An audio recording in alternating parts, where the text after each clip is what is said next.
অপেক্ষাকে আমি আজও ছাড়তে পারিনি। হ্যাঁ, অপেক্ষার কথাই বলছি।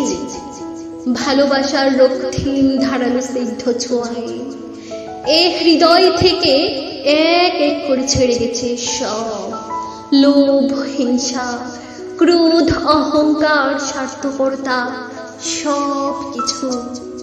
কিন্তু অপেক্ষা অপেক্ষা আমাকে আজও ছেড়ে যেতে পারেনি। আমি ভালোবাসার জন্য সব কিছু ছেড়েছি, শুধু অপেক্ষা ছাড়া। অপেক্ষাকে আমি আজও হৃদয়ের গহীনতম অংশে অবরুদ্ধ করে বেঁচে আছি। অনেকেই বলে অপেক্ষা হচ্ছে শুদ্ধতম ভালোবাসার প্রকাশ। ভালোবাসতে সবাই পারে, কিন্তু সবাই প্রিয়তমার জন্য অপেক্ষা করতে পারে না। আসলে কি তাই? জানি না তো, হবে হয়তো। তবে অপেক্ষার কাছে আমি অনেক ঋণী। প্রিয়তমার জন্য অপেক্ষা আমাকে পাখির মতো সহজ হতে শিখিয়েছে।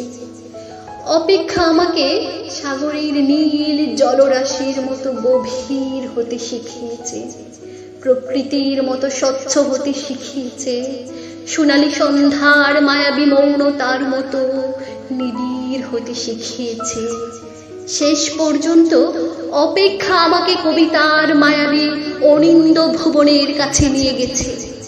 হৃদয়ের মধ্যে প্রতি মুহূর্তে অপেক্ষাকে পুষে রাখা কি কঠিন, অথচ আমি সেই কাজটি করে যাচ্ছি প্রতি মুহূর্তে কি নিদারুণ আনন্দের সাথে। আহা অপেক্ষা, তুমি কত বেদনাত্র সুন্দর।